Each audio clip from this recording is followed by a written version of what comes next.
Fresh Morning. La Fresh Morning. Avec Gina ce matin dans le petit clin d'œil civique, on parle de résilience, c'est ça Gina? Oui, ce matin on parle de résilience. Alors c'est la première rubrique, c'est officiellement la première rubrique de cette nouvelle saison, donc de la 10e saison du La Fresh Morning. Et c'était très important de commencer par cette thématique parce que comme vous le savez, depuis déjà ça va faire un an bientôt parce que tout ceci a commencé en mars 2020, donc mars n'est plus très loin et ça fera officiellement un an que nous vivons dans un stress perpétuel et dans des difficultés sans nom en fait qui ont été entraînées par la crise sanitaire qui est venue s'ajouter à une crise économique que nous vivions déjà pour plusieurs d'entre nous, que nous vivions déjà au quotidien.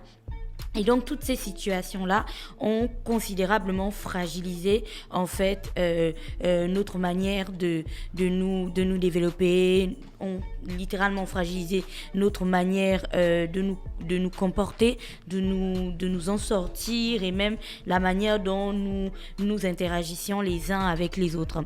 Donc c'est pour ça que j'ai voulu commencer en fait cette première rubrique, donc la première rubrique de l'année en parlant de résilience parce que vous savez que hier lorsqu'on présentait le début de cette année, je disais que l'année 2020 avait vraiment été placée sous le signe de la résilience, c'est-à-dire la capacité à surmonter les chocs traumatiques. Et s'il y a quelque chose que les êtres humains ont, c'est bien entendu cette capacité en fait à tomber et à se relever ou alors à échouer et à trouver en fait les éléments pour s'en sortir. Et bien entendu, c'est de ça dont il s'agit aujourd'hui. On n'a plus besoin de le répéter ou de revenir là-dessus.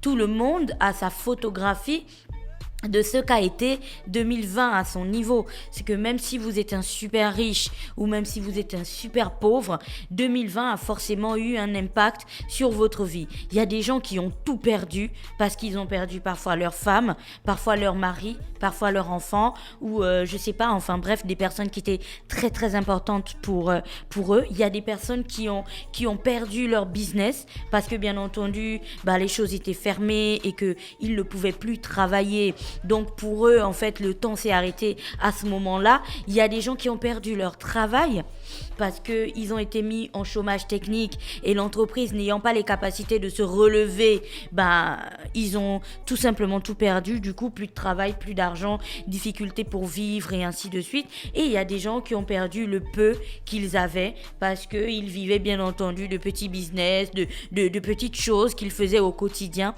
et que le fait de plus avoir accès à tout ça a fait qu'aujourd'hui en fait ils soient plongés dans une précarité sans nom. Et donc quand on parle de choc traumatique, il s'agit exactement de tout ça. Il s'agit de tous ces chocs que nous encaissons au quotidien depuis mars, de tous ces chocs qui pourraient faire en sorte que quelqu'un perde la tête, de tous ces chocs qui pourraient faire en sorte que quelqu'un s'asseye et se dise bon là c'est bad. Je n'en peux plus là, je peux plus me battre, je laisse tomber, voilà, je passe à autre chose ou du moins j'abandonne, j'ai plus le goût de vivre. Et je pense qu'il y a plusieurs personnes qui ont eu ce petit passage à vide qui pourrait s'apparenter bien entendu à une petite dépression en fait où on ne sait pas ce qu'on peut faire et surtout on ne pense pas avoir des éléments pour s'en sortir. Et c'est là que la situation devient intéressante et c'est à ce niveau qu'arrive la notion de résilience.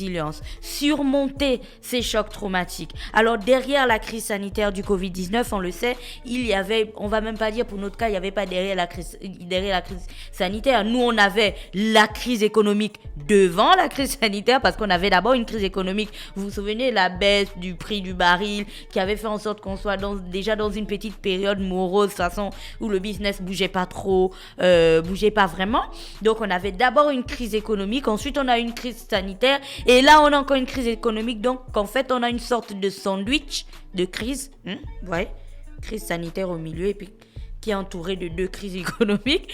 Donc, on a une sorte de sandwich, en fait. Et c'est tout ça, en fait, qui fait en sorte qu'aujourd'hui, lorsqu'on regarde la situation, il y a des questions qui viennent instinctivement. comment les entreprises vont-elles faire pour rebondir face à ça, pour rebondir face à l'inattendu, parce que comme je le disais hier, personne n'a appelé le Covid au téléphone pour commander une situation bizarre, voilà. Et surtout, comment les entreprises vont faire pour surmonter une crise et résister à ces chocs-là. Et l'autre question qu'on se pose tous, c'est comment transformer cette menace en opportunité.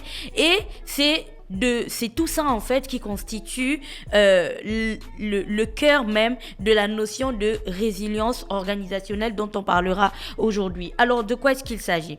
La résilience, on le sait, c'est un concept ancien dans sa définition même, la capacité donc de permettre au système vivant de se régénérer face à une blessure ou à une difficulté. Donc on parle essentiellement de choc traumatique, comme ce que je venais d'annoncer ce matin. Pour les sciences de gestion, donc parce qu'on parle de business, parce que l'argent est en fait à la base de tout. L'économie est à la base de tout. S'il n'y a pas d'argent, il n'y a pas un système de santé dynamique. S'il n'y a pas d'argent, il n'y a pas un système éducatif intéressant. S'il n'y a pas d'argent, il n'y a pas de vie, tout simplement parce que les choses ne bougent pas. Sinon, comment est-ce qu'on fait pour manger ? Vous êtes déjà allé chez le boutiquier, vous lui avez dit que vous vouliez du riz et puis vous a donné ça avec le sourire sans rien vous dire. C'est pas possible. Il y a toujours la circulation en fait de pognon. C'est ça qui dynamise en fait le système. C'est ça qui est à la base même de la vie, l'économie. C'est pour ça que en sciences de gestion, on va parler de la résilience organisationnelle, qui est donc la capacité pour une organisation à surmonter un danger manifeste et surtout à résister aux chocs et à survivre aux conséquences qui en découlent. C'est pour ça qu'aujourd'hui, je n'avais pas envie de commencer à parler à des individus, j'avais envie de parler à des entreprises. Comment on peut aujourd'hui, parce que je n'ai pas la solution miracle, vous inquiétez pas, je ne vais pas vous dire que demain, voici comment vous allez faire pour sortir de là. Par contre, il y a des questions que l'on peut se poser et il y a des angles vers lesquels on peut regarder et ne plus en fait regarder le verre à moitié vide et tout, mais regarder peut-être le verre à moitié plein. C'est-à-dire que nous tous, on voit le même problème, mais regardez ce problème différemment.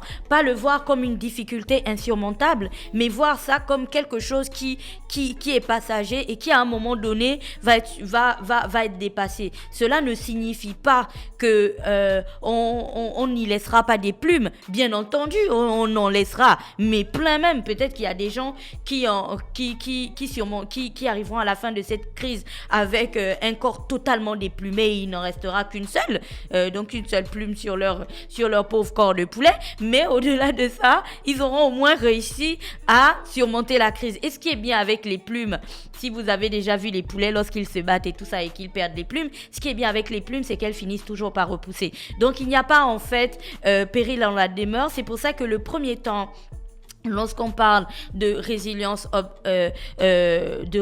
organisationnelle, le premier temps que nous devons aborder est d'abord celui qui concerne l'absorption du choc lié à la crise. Alors, il y a beaucoup de personnes qui résistent, c'est-à-dire qui n'acceptent pas et qui sont restés en fait bloqués sur essayer de comprendre pourquoi le Covid, essayer de comprendre pourquoi on en est là, essayer de comprendre. Non, le Covid, c'est un problème sanitaire. Personne n'aurait pu l'anticiper. Personne n'aurait pu calculer qu'un petit virus aurait autant paralysé le monde. Donc, la capacité d'absorption doit permettre à l'entreprise de ne pas s'effondrer face à l'inattendu ou à l'imprévisible. Parce qu'on ne peut pas agir sur l'inattendu ni sur l'imprévisible. C'est qu'on peut pas anticiper l'inattendu. Il s'agit donc ici d'un véritable défi pour les entreprises. L'enjeu repose donc sur la capacité qu'on aura à analyser, à interpréter et ensuite à trouver des éléments en fait pour permettre à l'entreprise d'absorber le choc et donc d'y faire face. Absorber le choc et y faire face, on ne peut commencer à réfléchir sur des solutions palliatives que si on dispose son mind à réfléchir à des solutions palliatives. Je vous prends un exemple. Lorsque quelqu'un est focus sur un problème particulier, il ne voit pas en fait comment il peut sortir de ce problème-là parce que toute sa rage, toute sa colère s'est concentrée uniquement sur le problème.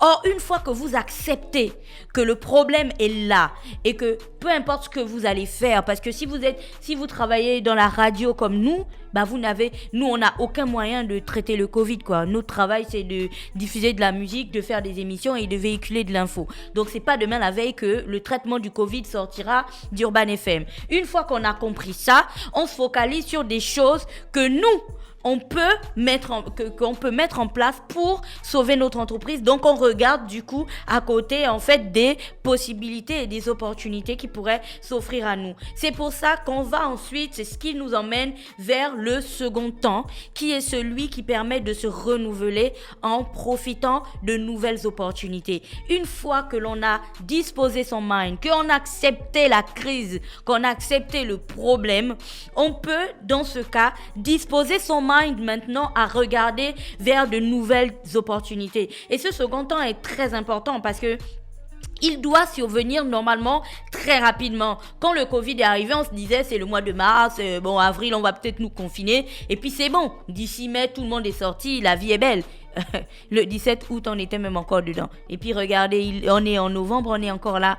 Et qui sait, peut-être que décembre, on sera encore plein pied dedans. Donc décembre de Noël et du Nouvel An et de Saint-Sylvestre et tout ça. Donc aujourd'hui, l'enjeu, c'est véritablement de s'inventer en fait de nouveaux futurs. C'est de penser à un nouvel avenir. C'est d'avoir de nouveaux prismes en fait, de regarder le contexte différemment. C'est-à-dire que si vous êtes dans le secteur du luxe, par exemple, je lisais ça ce matin, c'est dans le journal du jour, vous pourrez aller regarder le secteur du luxe, par exemple, avec Mauboussin, tu connais Mauboussin, l'enseigne qui vend du luxe. Tu imagines à quel point c'est difficile pour eux en cette période de Covid où tout est fermé, où les gens ne circulent pas dans les aéroports, où les gens ne peuvent pas aller dans les centres commerciaux et tout. Ils ont dû se réinventer en trouvant un système pour vendre en fait des produits de luxe en ligne qu'ils ont appelé le click and collect. Et grâce au click and collect, ça a aidé Mauboussin à sauver 42% de son chiffre d'affaires. Auquel cas, s'il n'avait pas accepté la crise et qui s'était assis en se disant ça va s'achever le mois prochain et le mois qui suit encore le mois prochain et le mois qui suit encore le mois prochain, il serait là aujourd'hui et il serait peut-être dans une situation beaucoup plus catastrophique que celle à laquelle ils font face aujourd'hui. Donc, il faut en fait disposer son mind et regarder vers de nouvelles opportunités parce que oui, il en existe. De la même manière que votre cerveau d'être humain a pu créer la solution donc de business que vous avez aujourd'hui, que ce soit dans l'agroalimentaire, que ce soit dans les boîtes de nuit, que ce soit dans les bars ou je ne sais pas ce que vous faites, de la même manière que votre cerveau a pu développer ce concept-là, de la même manière ce même cerveau sera capable de faire évoluer le concept-là, fait qu'il s'adapte aux nouvelles exigences de la crise. Donc ne le limitez pas. On limite en fait son mind en se disant on est dans une situation qui n'a pas d'issue. Une fois qu'on a dit ça, on peut plus en fait voir de nouvelles issues. Donc ne le limitez pas et surtout regardez vers les opportunités. Le troisième temps qu'il y a, c'est celui qui devrait nous permettre de tous apprendre de la crise. Donc ce troisième temps et dernier temps correspond à la capacité d'appropriation de l'entreprise à moyen et à long terme. Donc des leçons que la crise aura apportées. Parce que si vous regardez bien depuis que cette crise économique et sanitaire, depuis que ces deux crises se sont abattues sur nous, observez bien le système à Libreville. Qu'est-ce qui s'est passé? Il y a eu un boom des services à domicile, il y a eu un boom des services de livraison, il y a eu un boom des services en ligne, où bien entendu tu peux acheter maintenant des chaussures, enfin il n'y a pas un seul truc que tu peux plus acheter en ligne en fait. Et ça fait en sorte qu'aujourd'hui, plusieurs entreprises envisagent véritablement l'option des plateformes web comme une opportunité. Il y a aussi eu un boom des paiements de mobile banking, via le mobile banking et ainsi de suite. Donc, vous comprenez qu'il y avait des systèmes que l'on mettait de côté parce que sur le coup, on n'en avait pas besoin, ou alors on ne comprenait pas l'utilité. Et puis bam, la crise nous a enseigné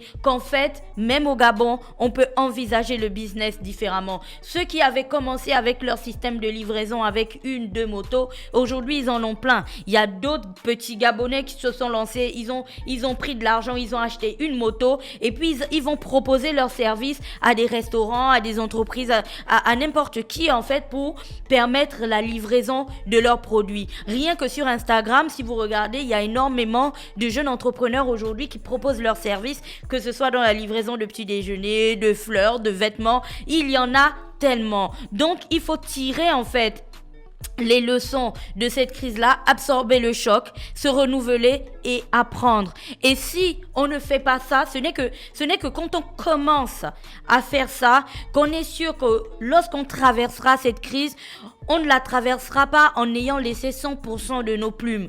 On en aura peut-être gardé 50 ou 1%, ça dépendra. Mais au moins, on aura sauvé quelque chose. Et tenez-vous bien, on aura vraiment grandi. Parce que ça nous aura solidifié. Vous souvenez de l'adage qui dit « Ce qui ne te tue pas te rend plus fort ». Alors, si le Covid n'a pas fini avec nos vies, c'est que on a encore la capacité de se poser là, de faire tourner nos minds et de trouver des choses en fait pour adapter le business à la situation difficile qui se présente à nous. Et comme je le disais hier, il y a énormément de personnes aujourd'hui qui ont trouvé des solutions en fait pour s'adapter à la crise. C'est pour ça que si vous regardez bien, vous allez voir l'hôtel Le Nomade par exemple qui propose désormais du tchèp le vendredi en livraison, ou alors si vous regardez, vous allez voir que le No Stress propose désormais des burgers et des hot dogs. Quand vous allez aussi remarquer que vu que les bars et autres ne sont pas autorisés à ouvrir,